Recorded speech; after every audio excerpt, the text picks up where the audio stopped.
Good. Pleasure to be here. I just want to talk about Frankfurt, really. Even though I wasn't in Frankfurt last year, I was working with Basketball Canada and the Brooklyn Nets. Talk about Europe basketball, how we do things in Europe. And it'll be somewhat different, I'm sure, people in Canada, but hopefully you get something out of this. I don't have any video. My sports code with Skyliners is over, and all my stuff's in Germany. I'm kind of, with the borders being closed here, I'm up in Finland. So I apologize for that. And if you have any questions when I'm talking, feel free to chime in. I mean, sometimes doing this kind of stuff is a little different. This is the first time for me to do it this way. I'm much more of an on-floor coach, even with players, and even much more so with my assistant coaches and coaches. My topic is in the preseason. I would just like to back up. In Europe, 48 hours after our season is over, we have exit meetings where we go through all that individual stuff, and that's where our season really starts, is right there. We have a long season in Europe, usually 9 months, but 40 after our last game, that's where we have exit meetings with individual players. 2 weeks after the exit meetings, start our first developmental camp. We have 3 what we call mini camps during the summer before our preseason starts. And let me back up. In between the exit meetings and the first mini camp, we have about 2 weeks, 2.5 weeks with our coaches, with our management, and we go through a lot of different things. You know, there's no time to go home. Players leave, we don't. And we evaluate the season, we evaluate our players. We do our preseason schedule. We do a lot of our recruiting, and then we get into planning our and we go through the exit interviews. I do the exit interviews one-on-one with each player, and then I'll go through and we'll go through that. Exit interviews, probably about 60-70% of the stuff we get is good. 30% is a lot of times a lot of BS.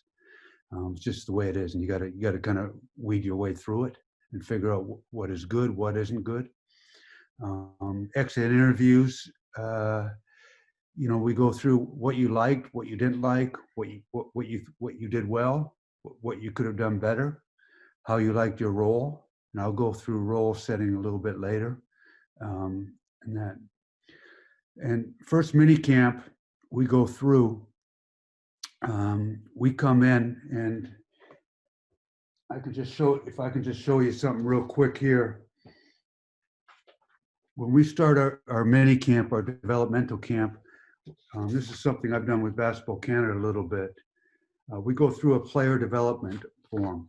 I'm not sure if you can see that. And we start. Yeah. Okay. And we start out with something positive. And for example, in your opinion, what are 3 things you do really well? Okay? That we get a positive, we start with, and we feel by having filled this out, we go 1 page, and then we go another page. Self-evaluation, and we feel it's just not talk. They take this home with them. They have to think about it. They have to fill it out, and then they come in to me the next day, and we talk about it. And this is what we use going forward. A lot of times we go through goal setting, individual goal setting. Right? Where do you want to be in 3 years? Your main goal. We go through all this, and what your weaknesses are. And the one thing we do, we've really gone through a little bit more is, what one thing do you do well that you can do great? Okay? To play at the highest level in Europe or the NBA, a lot of players need to do one thing great. And so we don't only work on weaknesses, we do things on one thing you do well that you can become great at. And we sit down with the players, we go through this individually, and then we start our first mini camp is about 7 to 10 days. We've done 2 weeks in the past, it's a little bit too long. We do 7 to 10 days, and it's all individualized. Okay? Our whole idea is the better we can get our individuals, the better we can get our team. And so, we'll have one player with one coach, maybe 3 players with one coach. Every day is a little bit different. And the first day of mini camp, we do the form filling out. We do physical tests. We do basketball tests. We do a 100-shot test for guards, different tests for men, different tests for 5 men. And in these tests, we chart all the shots, but just more important is the analysis of how they do things, how they shoot the ball, okay? Lower body, upper body, how they get into the shot. Okay? Do they drop their hips, right? Balance, okay? Dribbling the basketball, finishing. We go through all this stuff. Okay? And when we get all this data down, now we start individual programs, okay? That we have an idea of what we're doing. And they see this data too, okay? That they know why are we doing this? And they have some input on why we're doing this. Okay? And we get into one mini camp. Halfway through the summer, we do a second mini camp. And then 1 week before preseason starts, we do our third mini camp, which lasts 5 days. 2 days before the preseason starts, we give them 2 days off. Okay? And our philosophy is we have one coach there all summer long, okay, for players who want to stay and work. Okay? Most players come to a mini camp and they leave, then they come back. Okay? And they have a program once they leave, what they need to do in the next 3-4 weeks. Okay? And they have input on that. Okay? And but our philosophy is we have one coach in our practice facility all year long. Okay? And during this time, we'll take different players that we think need to change their shot, okay? or have to work lateral quickness a lot, different things. And they might stay, they might not. And we think to change a person's shot or make major adjustments, we need a 3-week period where there's no competition. And that we need 3 weeks. As soon as you compete, you go.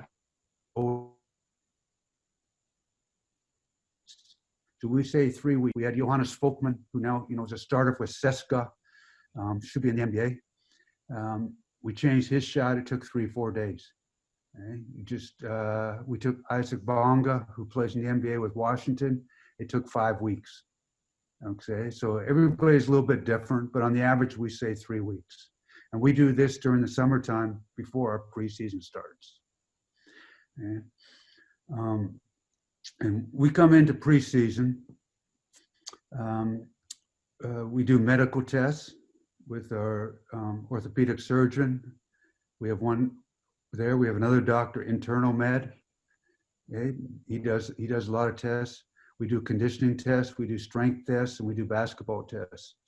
In the first 48 hours that players are back. Okay? Okay? After that, we start. Okay? And philosophy is to develop success. All right. There's 3 things in basketball. Okay? You can buy success, you can develop success, or you can buy and develop. Okay? The big teams in Europe buy and develop. Okay? Some teams that go year to year, they just buy. They buy players and they try to put it together, and this and that. Okay? We're in a situation where we develop success. Okay? And that's why 2 weeks after our season is finished, that's where we start. Okay? We need to develop our success. We need to get our players better. Okay? With that being said, we want players with intrinsic motivation. Okay? Want to make. Okay? They want to get better, want to invest in themselves. Okay? And one of the best books I've read is by Peter Jensen, who works with Basketball Canada. It's this book right here.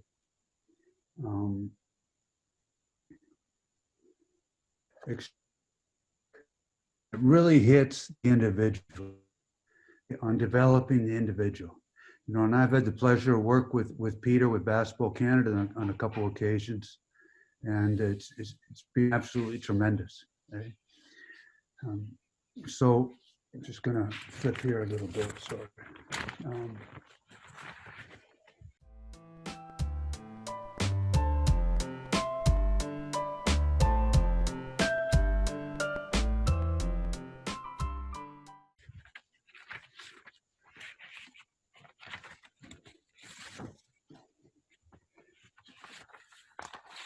So when we start preseason, we're looking at 48 hours where we do a lot of testing, okay? And individual, talking with our individuals. The third, fourth day, depending on how long the tests take, we start our preseason. And that's usually 6 weeks before our first game, okay? And this is where we build as a team, okay? And we build in a couple different ways. Morning practice, we never have a team practice. Okay? We have individual practice. And this is where it's different than in Canadian colleges and different situations. We have a lot of time to practice. Okay?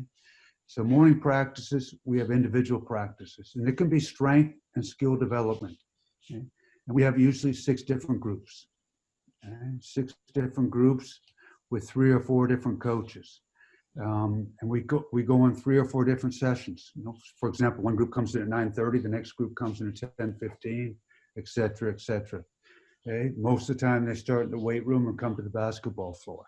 Okay? We have 45 minutes in the weight room, 45 to 1 hour on the basketball floor with skill development. Okay? And we continue that throughout the season.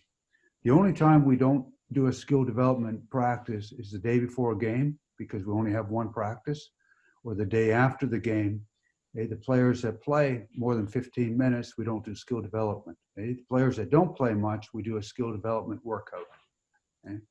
We found out with individual development, with skill development, okay? One, we develop their skills, and we be very specific on what they need to develop. And 2, okay, they get a lot of self-confidence, because you can be much more successful in an individual workout than you can in a team workout. Okay? You can be much more successful. Okay? And in the evenings, we start our team practice. And we usually go 90 minutes. We don't get into 2 hours, 2.5 hours, because we've already done almost a 2-hour segment in the morning. Okay? And when we talk about building our offense and our defense, we really start with 2 things. Okay? We start with our offensive concepts and our one-on-one defense. Okay? We teach concepts, okay, before we teach plays. Okay? Our offensive concepts. It's without the pick and roll. It's with the pick and roll. Okay? We teach one-on-one defense before we teach put in our defense. And I mean, we go from one-on-one defense to pick and roll defense. I mean, a few years ago, I mean, we used to say, I mean, Ken Shields would always say one-on-one defense is the base of your defense. Okay, right now, I think there's 2 things which are the base of your defense. One-on-one defense, because you're in so many short closeouts or long closeouts during the game, and pick and roll defense. For us, that's the base of our defense. Okay? We need that's the core. Okay? That's our foundation. Okay? If we don't do those things well, it doesn't matter what else we do. Okay? And so this is what we start with on the defensive end. On the offensive end, okay, we start with concepts. Okay? And for us, it's spacing. Okay? Spacing with angles, spacing with timing. Okay? It's spacing. And when you start we start an offense with spacing, 5-on-5. Okay? We have to get respaced during our offense. Okay? Maybe once, maybe twice. Okay? Okay? And we have spacing after an offensive rebound. What are we doing after an offensive rebound? We need the spacing that we. So, and we talk about spacing. Okay? But a lot of it goes back to what your philosophy is offensively. Okay? And I think your philosophy depends what your beliefs are. and what your personnel is. In Frankfurt, we've had average offensive personnel. So our philosophy has been attack off our defense, which we call attack break, or we're going to set up. And a lot of times we're going to go second side, unless we get something great. But we're going second side. Teams with real good offense in Europe, teams with really good offensive players might try to get an advantage as quick as possible in the shot clock. Might play off that, might not.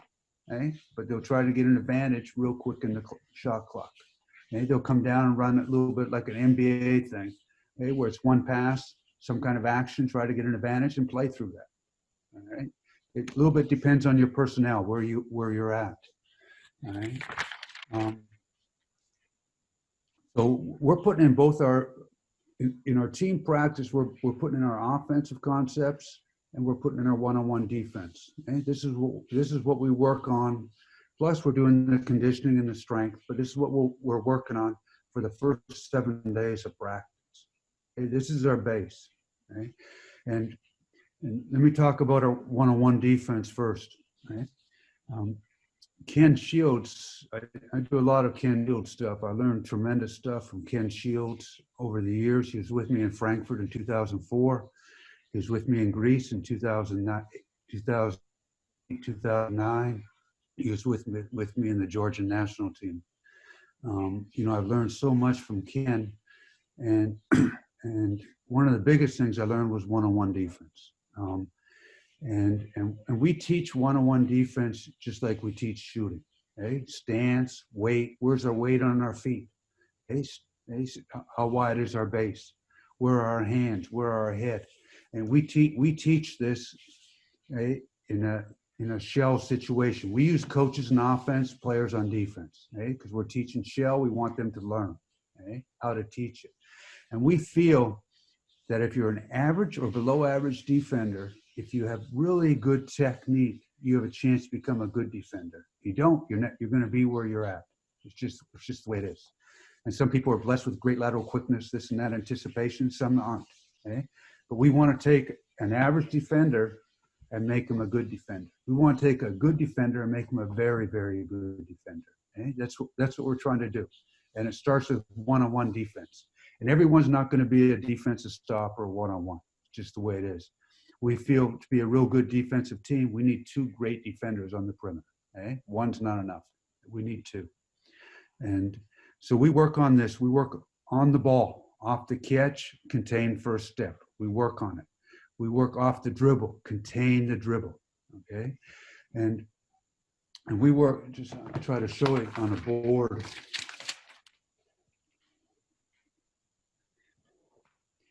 And we're a no middle team. I don't know if you can see that, but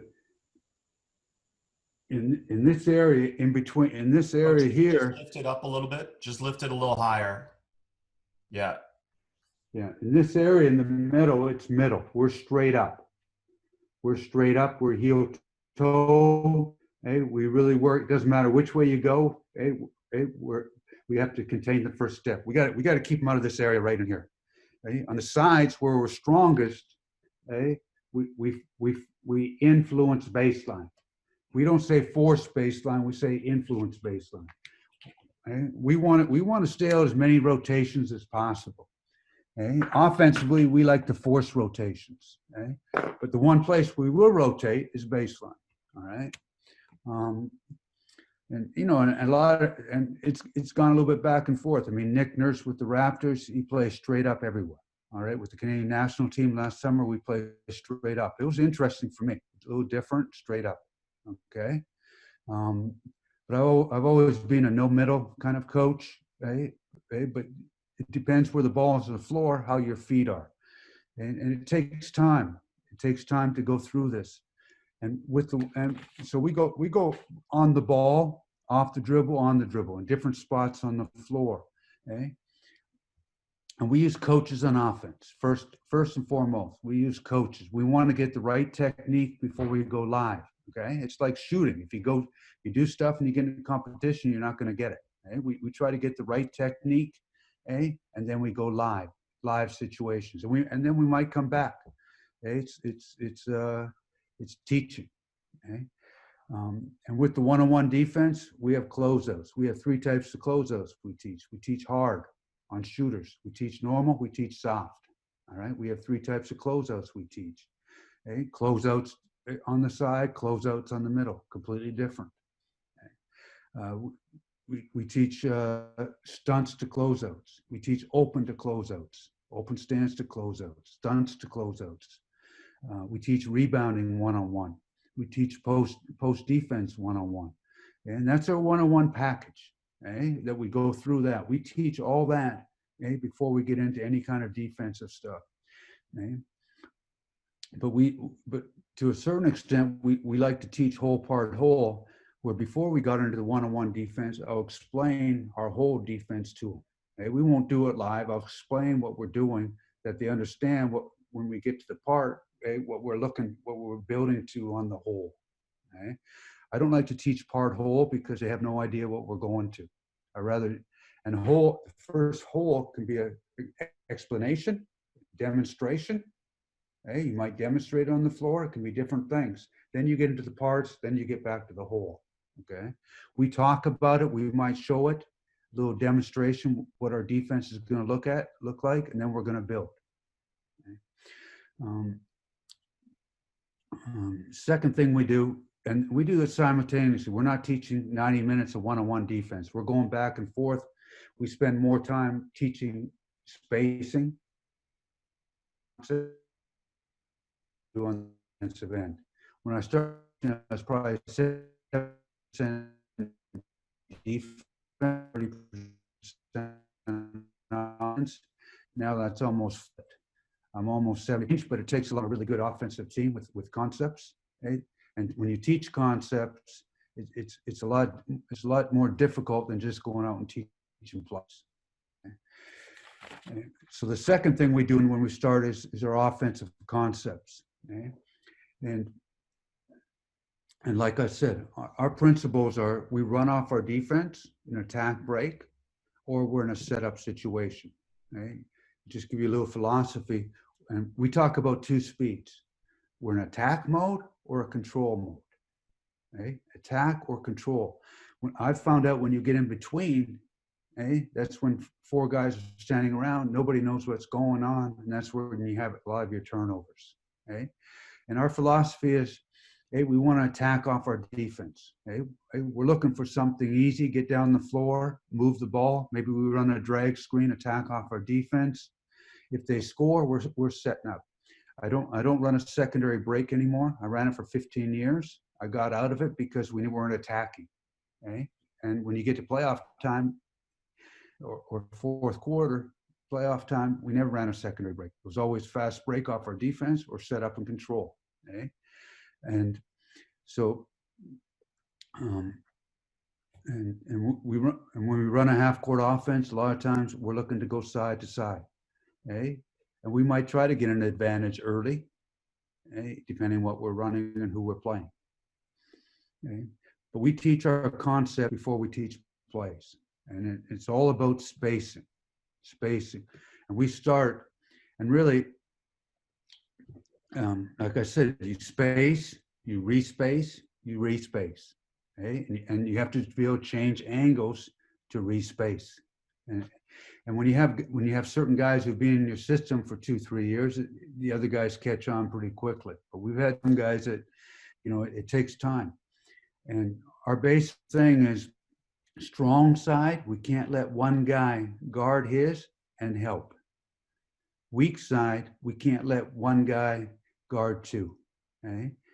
And off the ball, you always have to make yourself see the basketball. The ball needs to see you. Not see the basketball. The ball needs to see you. So you got to change the angles depending on where they drive. And we say when someone drives, 4 guys are changing the angles. When we run a pick and roll, we roll front rim always. 3 guys are changing angles. All right. So we're always changing angles. And I'll get into that a little bit, but but like I said, the better offensive players you have, I believe you can build an advantage on the offensive end earlier in the shot clock. Okay?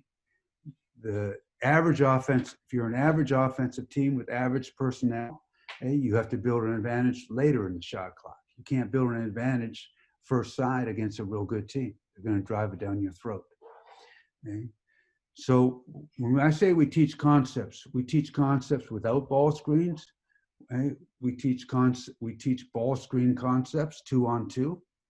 Okay? And then we put it together with concepts 5-on-5 with ball screens. Okay? So we teach it three things. And if we have a group that's been back a little bit, this can take 5, 6, 7 days. If we don't, it might go into 10 days. Okay? I found out in the past, if you rush through this stuff, if you rush through your one-on-one defense, your pick and roll defense 2-on-2, if you rush through your offensive concepts, you're always coming back to it. Okay? You don't get it. Okay? And it's better that we spend a little time on it. Okay? It makes everything else flow. Okay? And when we teach our concepts, we're teaching passing, very important. Okay? What kind of passes we're making. Okay? 1.5 outside the body, pocket pass, okay? Hook pass, where we are on the floor. Okay? Any different passes we use. Okay? We teach these passing. We teach footwork, okay? Footwork, finishing, okay? Receiving the ball. Okay? We also got to talk on offense. We create angles and walk. Okay? We create angles and we talk. And we all want our teams to talk, but I found out too, if you just, you got to talk from day one. You got to get them talking. I mean, and you hope that you have 2 or 3 guys that really talk well, okay? And then the rest of it will fill in. It's just like passing. If you have 2 or 3 guys who can really pass the ball, the other guys kind of get into it, okay? If you have 2 or 3 guys that are tough, okay, you have a chance for the other guys to become tough, okay? And that's how we feel with that.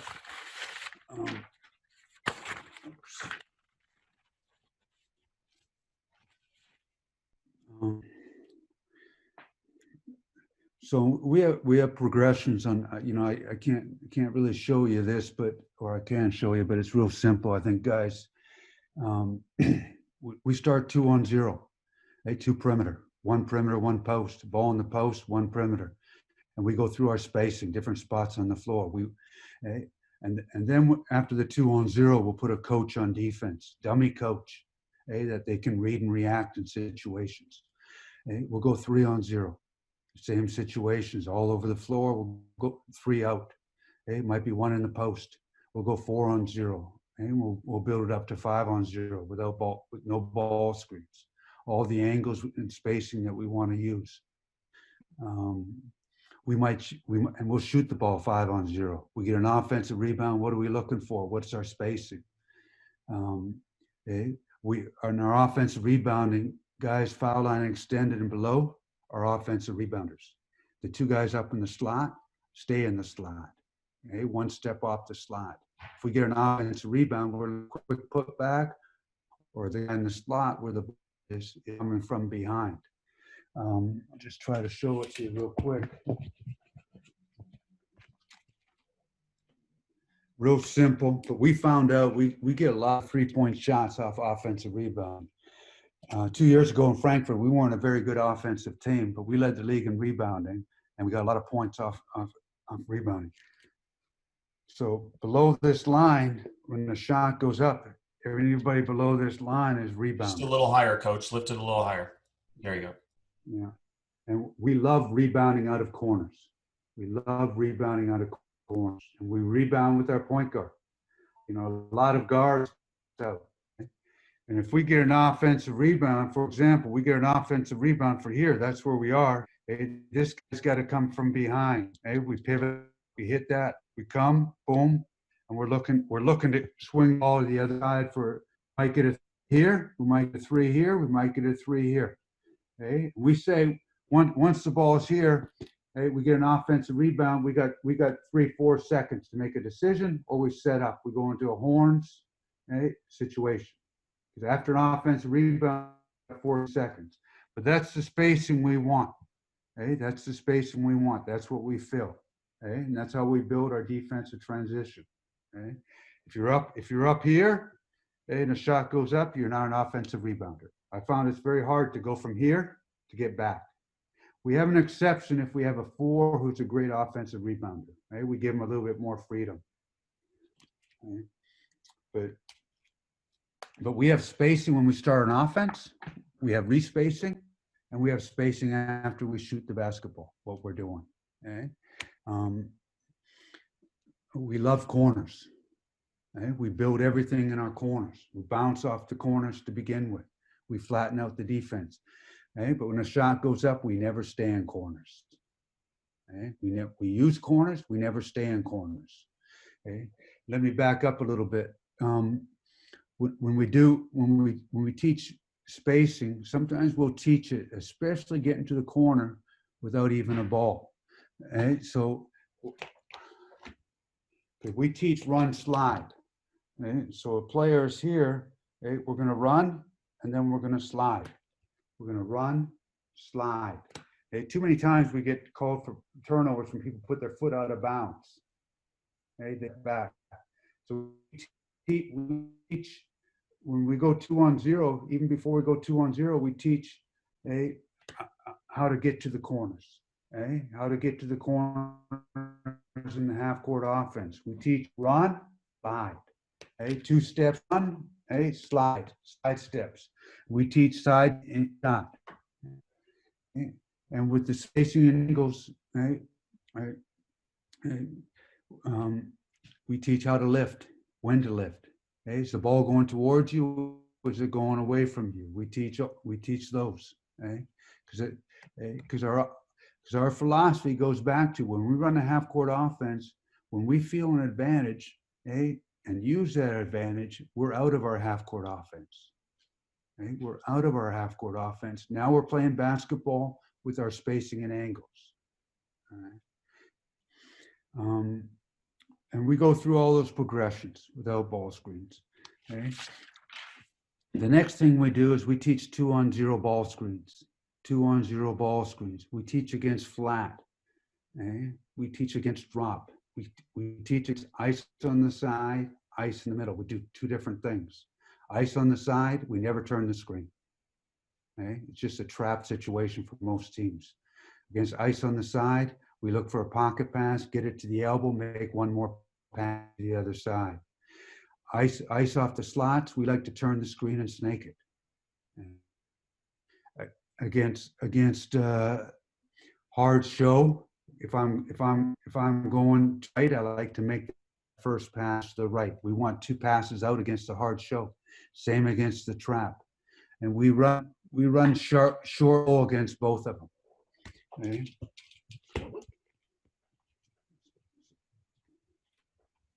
I'll just try to show it to you real quick here.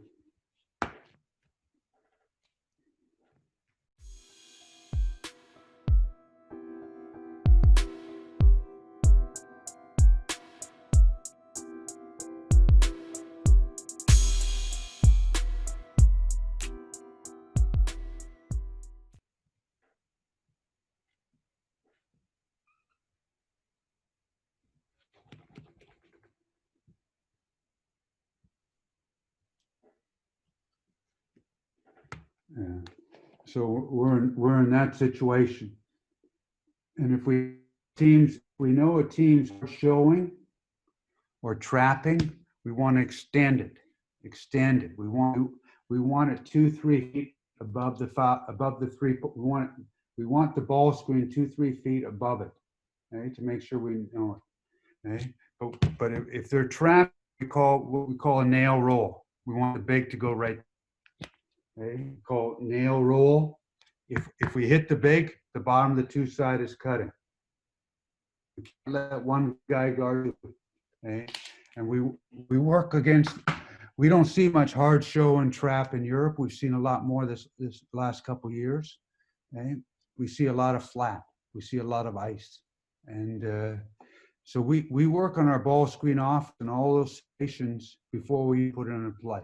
That when we put it in a play, and we're running a play and the team does this, we know exactly what we want to do. Okay.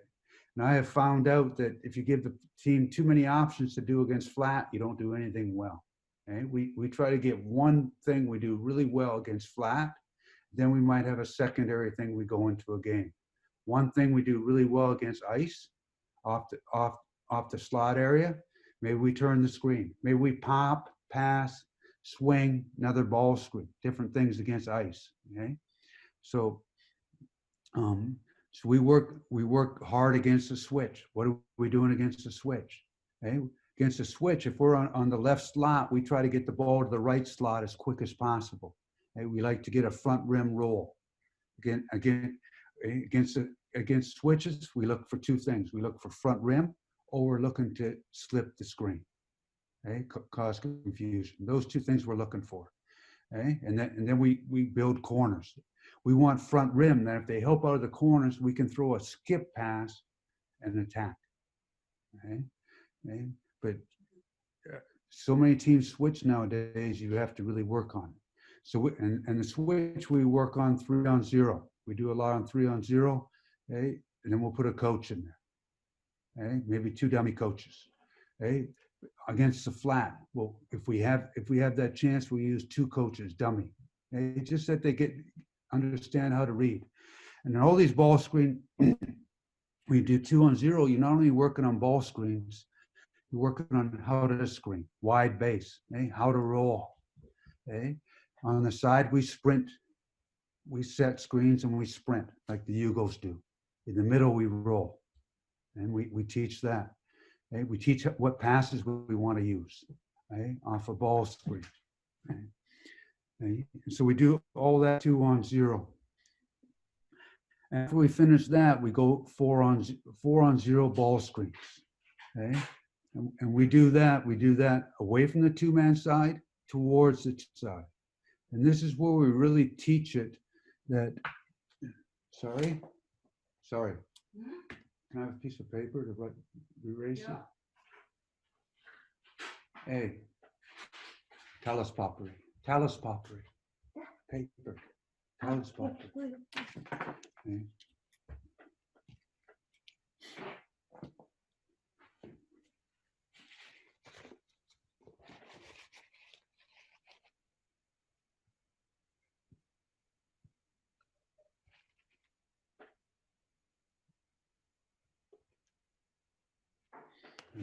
And it's really important when we run a ball screen. Let's say we're going away from the 2-man side. Okay. Okay. Our first option, and we go through this when we go 2-on-0 on ball screens. Our first option on ball screen is reject it. And we say when you reject the ball screen, you can go early. If you use a ball screen, you gotta wait. Okay? You better be late than early. Okay? But our first option on any ball screen is reject it and try to get a straight line drive. All right, very difficult to guard. But we're always looking to reject. Okay? And when you reject, players can go early before the ball screen is there. Okay? Okay? But when you use it, you wait. Okay? And when we go, and we say when we're going away from the 2-man side, okay, we're going away from the 2-man side. Okay? Okay? These guys on the 2-man side do not move on the first dribble. Okay? Players get sucked in on the first dribble. Okay? Defense gets sucked in on the first dribble. Okay? We move on the second dribble away from the 2-man. We move on the second dribble away from the 2-man side unless the dribbler picks it up after 1 dribble.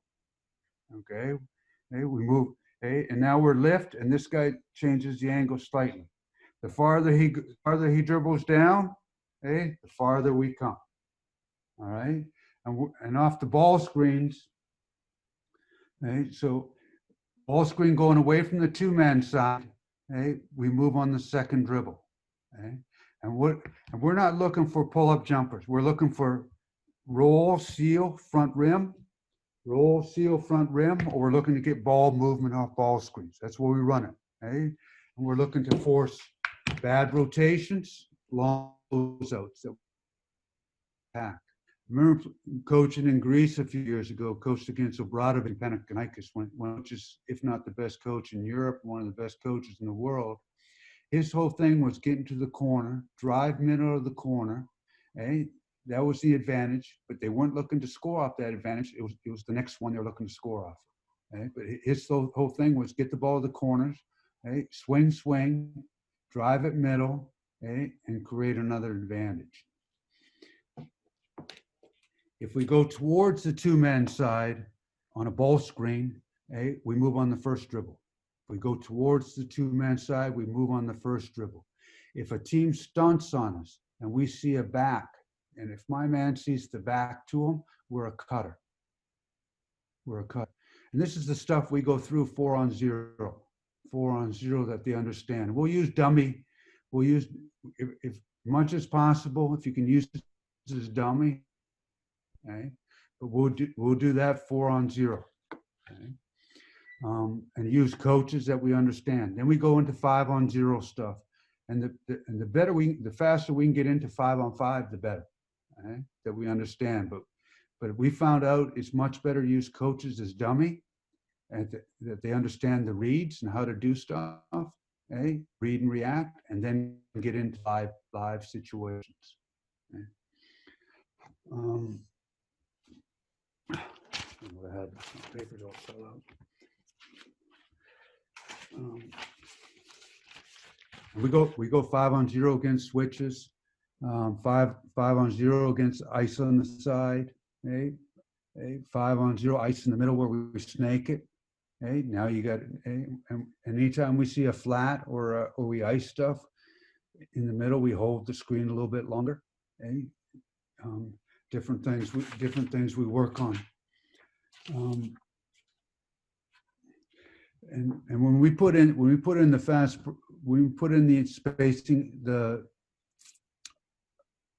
our offensive concepts, we also put in a fast break, because we use our fast break off our offensive concepts. We go 2-on-1. When we do the Nick Nurse stuff, we start right at the elbows. Use 2-on-1. Both players are outside the elbows. We want spacing. 3-on-1, we turn it into a 2-on-1. 3-on-2, 4-on-3. Okay, and we do a lot of 5-on-0 fast break stuff at the beginning. We work on our spacing and angles. Okay, we work on just swing, drive, create angles. Okay, we work on a quick drag screen. What are we doing? It's away from the two-man side. We work on swing, side, pick, and fade on those angles. Okay. We never roll and go ball side. We roll front, we seal one pass, or we seal swing, okay? And then we get to the dunker weak, okay? That we create that spacing. We want to keep the middle as open as possible. Okay?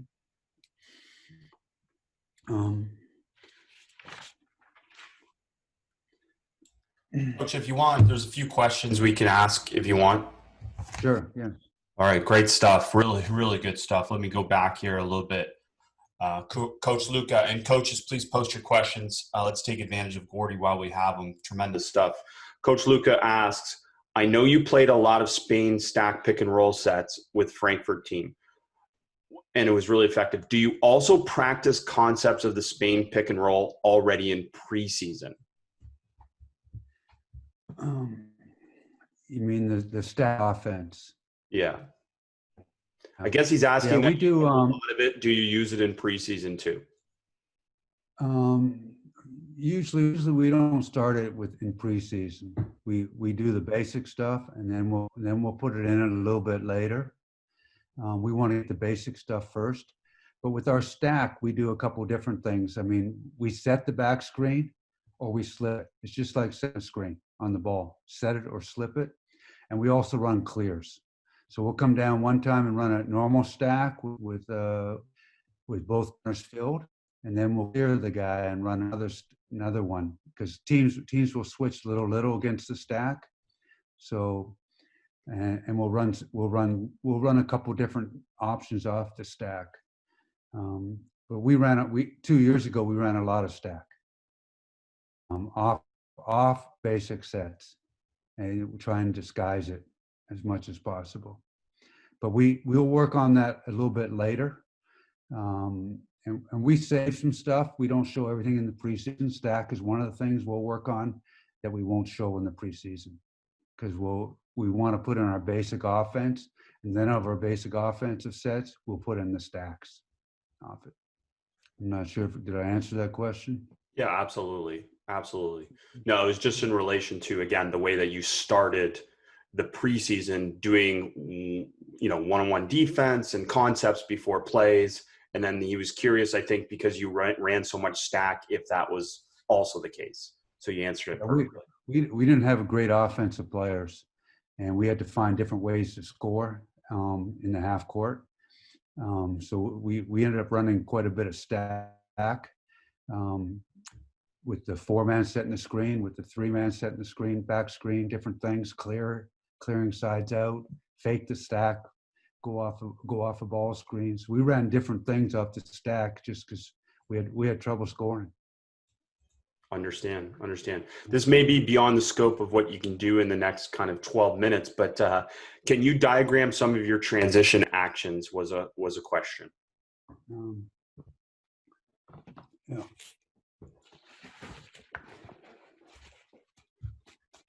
Now, transition, we try to keep it as simple as possible. We're in an attack situation, and our transition is 4 or 5 rebounds, point guard's the outlet, and we want the point guard foul line extended or higher. Take up as much room as you can. Okay? And if we have a 5 rebound point guard outlet, we want the 4 and the 2 wings should be at half court sprinting, okay, when the point guard gets the ball. We run a point guard fast break. Okay? If the 2 or 3 gets the rebound, we don't need an outlet. 2 or 3 pushes, everyone runs. Okay? Turnover, we call it a fire drill. Okay? We don't need an outlet. Okay? We sprint. Everyone sprints. Everybody's good enough to take 1 or 2 dribbles and get the ball ahead. That's basically what we do. And we call this the attack break. We're in an attack situation. Right? When we get down the offensive end, we do a couple different things. We might have the 5 or 4.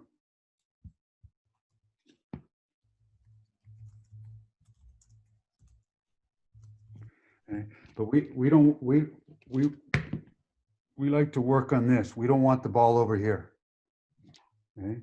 Unless we're running a slow drag, we might veer the ball over here and run a drag. If we're in this situation, we might run a drag towards the just raise it a little bit. Yeah, there you go. 2-man side. Okay. But our first thing is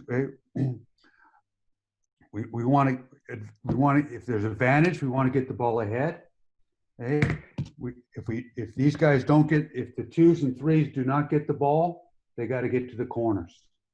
If you don't have the ball by the time your foul line extended, you got to get to the corners. Okay, we want to create gaps. Okay, we want to create gaps where we can penetrate. All right, we keep it real simple. We're not running plays. Okay, we might get a front rim run. Okay, we're not going block. We get a front rim run. Okay, we might just swing the ball. Okay, side pick and fade or attack. Okay? But we keep it really simple. But we want this spacing a lot of times. Okay? We want front rim, or we want everybody out. Okay? Real simple. And we run front rim, move the ball, get weak dunker. Okay? We run a drag.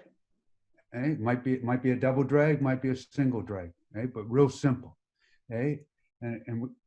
And if we get the ball ahead to the 2 or 3, we want them to dribble down, flatten out the defense, and let's swing it back, move the basketball. We want ball movement, eh? And we're playing with our spacing and angles concepts in our fast break. But the first option, 2-on-1, 3-on-1, 3-on-2, 4-on-3. That's what we're looking for. If not, we're in a 5-on-5 situation. And we feel we have 6 to 7 seconds. Okay, that's what we have. 6 to 7 seconds. Okay? And then if we don't have it, then we set up. As soon as that ball sticks, Point guard's got to be the general out there and understand. As soon as that sticks, we put the ball over our head, or everybody stops. Now we got to be in a half court situation. I don't know. The diagrams aren't very good, but we keep it simple. We keep it real simple. Good stuff, Coach. From Coach Chad, when teaching ball screen progressions, do you do any 2-on-2 or 3-on-3, or do you get right to 5-on-5 as soon as possible when you add defense? No, we go 2-on-0. Switches, we go 3-on-0.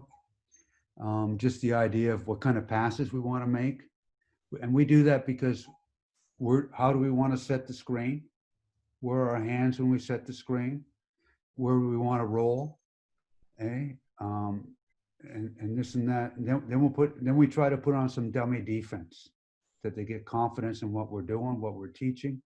And then we might play some 2-on-2, 3-on-3 before we get to the 5-on-5. That we understand. I mean, 2-on-2 against the flat, 2-on-2 against ice in the middle where we snake it. Different stuff like that. So, we'll go 2-on-2. We want them to understand against a hard show. What are we doing? 3-on-0. Where's the ball going? Different stuff like that. So we'll break it down. Coach, when you have these short prep windows with, say, the Canadian national team, do you follow similar things in terms of the install of the offense and the defense? Yeah, I mean, when I coached the windows last in February, I took Nick Nurse's system. I simplified it because we only had 3 days of practice.